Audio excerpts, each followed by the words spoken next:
આ પુરુષના 16 શણગાર. હવે બહેનોનું કહું કે જવા દો? હા કહું.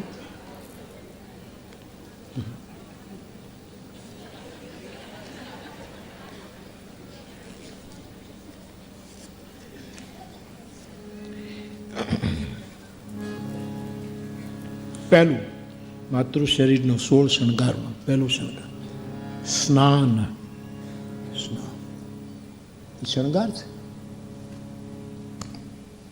માતા વહેલી ઉઠીને સ્નાન કરે, પછી રસોડામાં જાય, પછી રસોઈ કરે. દેશકાળ પ્રમાણે ફેરફાર કરાય, પણ આ જો આપણી આ જે વર્ણન છે એનું પહેલું ઘરેણું છે સ્નાન. સ્નાન કરે.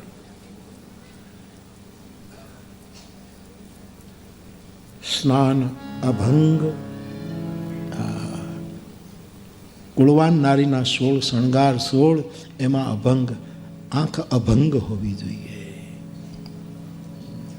નયનો મેં નિહાળ્યા હિલાલી હિલાલી, ભરી વે છલોછલ કસુંબલ પિયાલી. એ શૃંગારમાં જુદી રીતે કામ વિષયક શૃંગારમાં હોય, બાકી નેત્ર અભંગ હોય, ખોટો સંકેત ન કરતી હોય આંખો.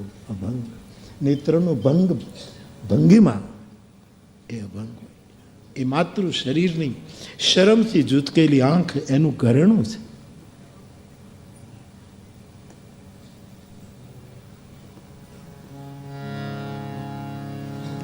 સ્નાન અભંગને ચાતુરી. ચાતુરી કુશળતા, રસોઈની કુશળતા.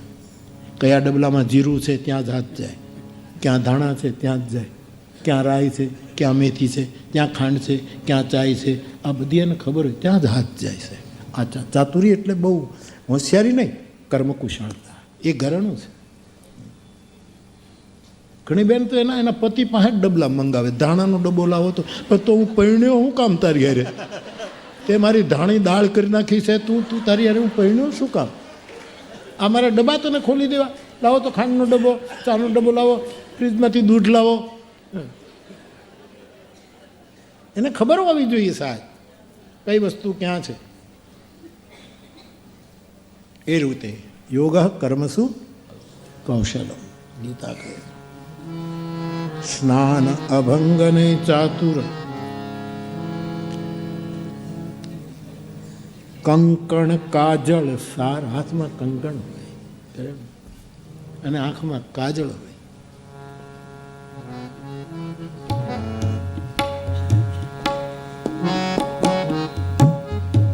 ગમે તે વગાડ ને તો ओ लाली फूल की मेहंदी लगाइन और हाथों में उतर आए घटा काजल लगाइन प्यारी आंखों में बहारो फूल बरसाओ मेरा महबूबा.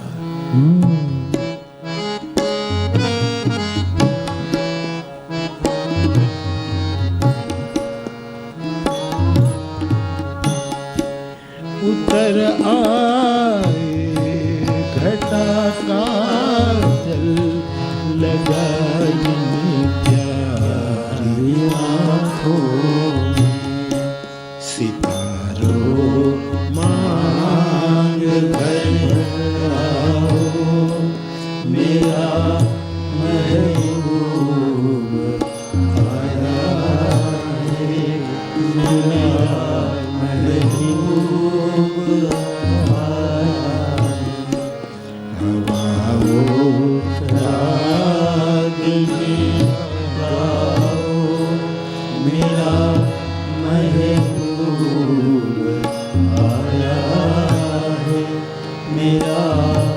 महबूब बड़ा शर्मिला दिल भर है चला जाए न शर्मा कर. काजल मातृ शरीर નું એક કારણ છે.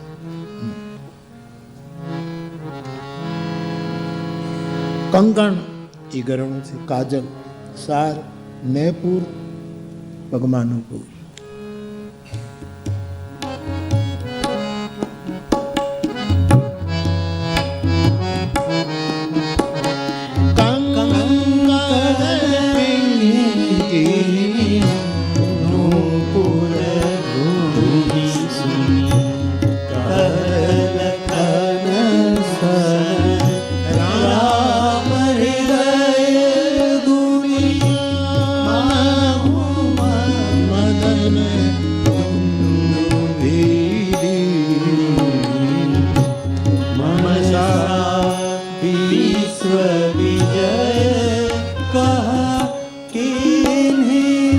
માતૃ શરીરનું શણગાર છે પગમાં નેપુર, છડો, ઝાંઝર, આ એનું ઘરણ.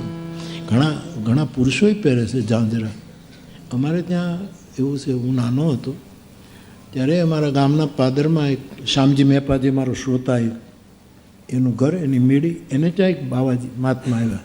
શરીર બહુ મોટું, હાથ બહુ ટૂંકા. એને ખજવાળ આવે ને તો બે ચેલા ખજવાળ્યા જ કરે ઊભા ઊભા. એના હાથ પહોંચે નહીં સાહેબ. એ બે પગમાં ઝાંઝરી પહેરતા. આપણો શણગાર નથી.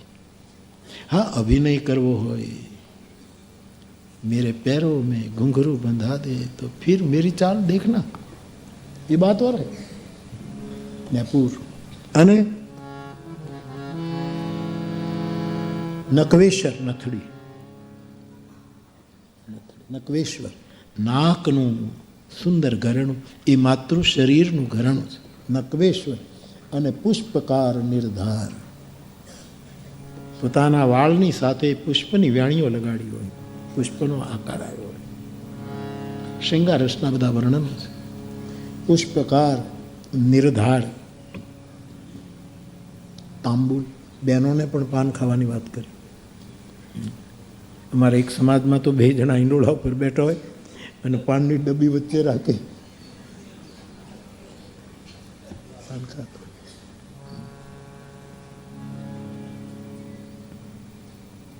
મને હસીત કે આમ નાગર હોય ને એને કોઈ કે તમે બ્રાહ્મણ છો તો એને ખરાબ લાગે છે. બ્રાહ્મણ, અમે નાગર,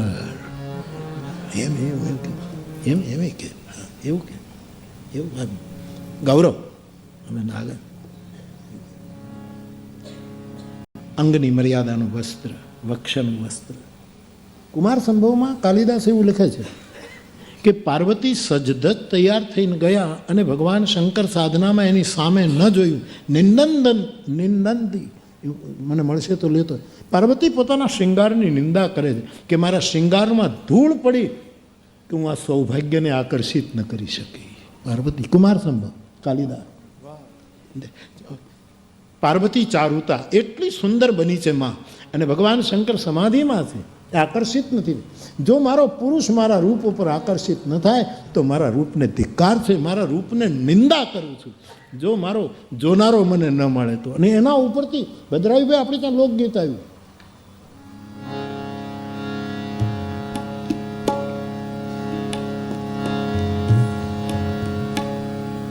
મહેંદી તે આવી, એના ઉપરથી આવ્યું. આમાં મૂળ જડ છે કાલિદાસ. હાથ રંગીને વીરા શું કરવું એનો જોનારો પરદેશ. આ મારા હાથ રંગીને મારે શું કરવું, આનું મારું સૌભાગ્યને નિહાળતું નથી. એનો શું અર્થ છે? હાથ રંગીને વીરા શું કરવું એનો જોનારો પરદેશ રે, મહેંદી રંગ લાગ્યો, મહેંદી દેવાવી માળવે ગુજરાત રે. અને મહેંદી મૂળમાં એ જમાનામાં ઉગે માળવામાં, મધ્યપ્રદેશમાં માળવે મહેંદી, પણ એનો રંગ ગુજરાતમાં સાહેબ.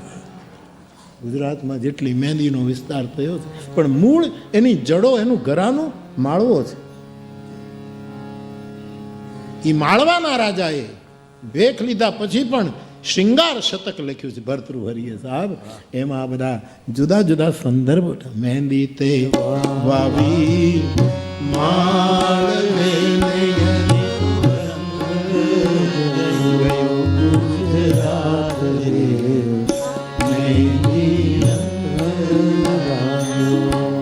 અને નાનો દેર છે, ભાભી છે ઘરમાં, અને દેર જે હતો એ દેર આવીને કહે કે નાનો દેરડિયો લાડ કોને કાઈ લાવ્યો મહેંદીનો છોડ. એ દેર છે મહેંદીનો છોડ લઈ આવ્યો પોતાના ભાભી માટે. વાટીને ઘૂંટી ભર્યો વાટ કોને ભાભી રંગો તમારા હાથ રે, મહેંદી અને પછી એક નિરાશ વદને ભાભી જવાબ આપે કે દિયરજી ભાઈ હું શું રંગીને કરું? એ હાથ રંગીને બેની શું કરું ને એનો જોના રાગ બોલી નાખો ભાઈ. પરદેશ રે મહેંદી રંગ લાગ્યો. પોતાના દેરને કહે ભાઈ તું લાવ્યો પણ હાથ રંગીને સામે ઊભો હોય તો એમ કે તમે ક્યાં છો? એટલે પેલો કે ના હું તમને જોઉં છું, એવો એનો અર્થ હું તમને જોઉં છું. એટલે ઓલો કહે છે કે એટલે હું છું. આપણે કોકને જોઈએ છીએ ત્યારે એ પ્રગટ થાય છે. આપણને કોઈ જોનારો ન હોય તો એ શૂન્ય છે સાહેબ. આપણને કોઈ જોનારો, આ કેટલું મોટું ભાષાનો વૈભવ પણ કેટલો એની રીતે. હું આમ પ્રવીણને જોઉં કે ભાઈ પ્રવીણ, ત્યારે પ્રવીણ પ્રગટ થાય છે. એના પહેલાં પ્રવીણ શૂન્ય છે. આ જોવાનું જે તત્વજ્ઞાન છે, આ નિરખવાનું જે તત્વજ્ઞાન છે, આ જે પ્રેમ વિક્ષણ છે, એમાં કૃષ્ણ પ્રગટે છે. આ એક મોટી સુંદર રચના છે ભાષાની. તો હાથ રંગીને શું કરવું? એનો જોનારો પરદેશ મહેંદી રંગ લાગે. પછી શું છે આવડે નહીં? મૂકી દો ને, મૂકી દો, જવા દો, મૂકી દો. તાંબુલ ચોળી ચાંદલો શિયાળ ખાનદાની શી ઉજ્જવળ પરંપરા મા બાપની ખાનદાની, એ પણ એનું ઘરેણું છે. તાંબુલ ચોળી ચાંદલો શિયાળ ચીર અલંકાર, પોતાના શરીરને શોભા દે, મર્યાદા અને લજ્જા બની રહે એવા વસ્ત્રો ધારણ કરવા એ સ્ત્રીનો શણગાર છે. કેવો પ્રસંગ છે એવા વસ્ત્રો ધારણ કરવા, ક્યાં આપણે જઈએ છીએ અને અનુરૂપ વસ્ત્ર ધારણ, એનો શણગાર સ્ત્રીનો. તાંબુલ ચોળી ચાંદલો, ચાંદલો શિયાળ ચીર અલંકાર કર્ણભૂષણ, કર્ણભૂષણ એરિંગ કાનના ઘરેણા, કર્ણભૂષણ કટી મેખલા, કટી ઉપર કંદોરો, એ 16 શણગાર.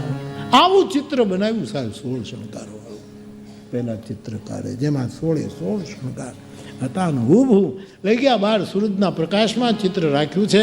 મિત્રોને સાથે લઈ ગયા. ઓલા રાજાની રાણીનું ચિત્ર જે આપણે બનાવતા એટલી વાર લાગી, બનતા બનતા એને ઘરેણા પહેરાવતા પહેરાવતા વાર લાગી, એટલે આટલું થોડુંક થયું. અને ચિત્ર આમ મૂક્યું છે.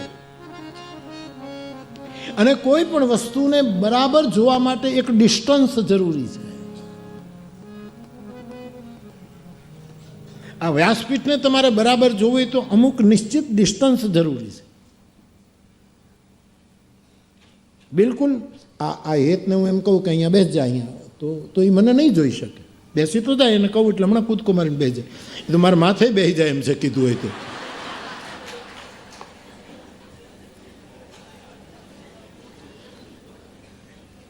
છોકરાઓ રાજી થાય, એની મમ્મીને સામે જોયો, જો તો બાપુ એમને કેવું કીધું, મેં બહુ સારું કીધું. ક્યાંથી આવ્યા તમે યાર?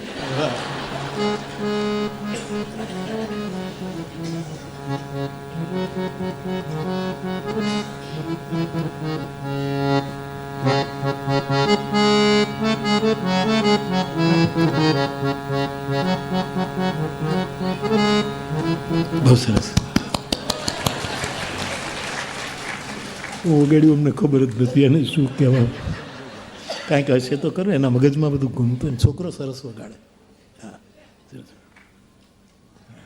મારી ટીમ છે ને આ બધી ગજબ છે ટીમ.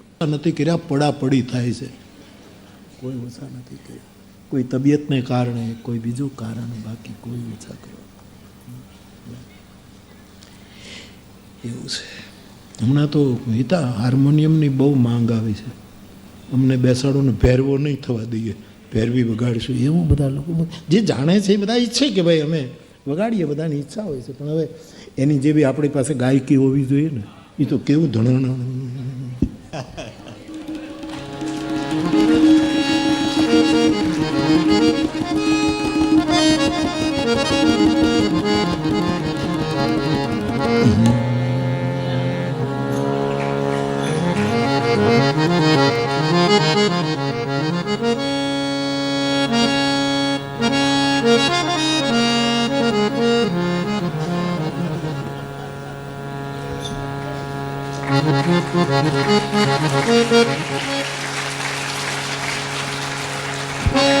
યારી આ પેટી નાની એવી પેટી છે સાહેબ, આમાંથી બધા સૂર નીકળે છે.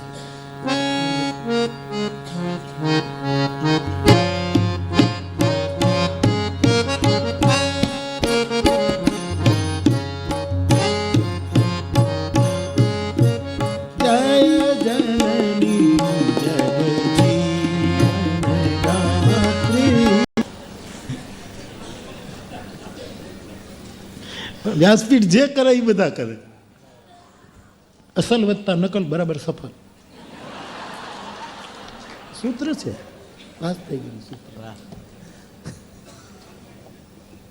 મોહનલાલ ત્રિકમરાયજીની કૃપા છે, કમલા માની કૃપા છે. આને મારો ઈશ્વર ધજા ફેરાવી રહ્યો છે એટલે મોજ કરી.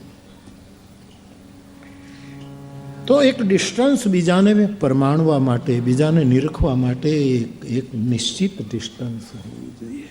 એટલે પેલો ચિત્રકાર, જેમ બ્લેકબોર્ડ આપણે પ્રાઇમરી સ્કૂલમાં બ્લેકબોર્ડ જે આપણે રાખીએ એનું જે સ્ટેન્ડ હોય એવું સ્ટેન્ડ મૂકી ત્યાં ચિત્ર કરી અને એના મિત્રો એને ચિત્રને જુએ છે એમ કરતો.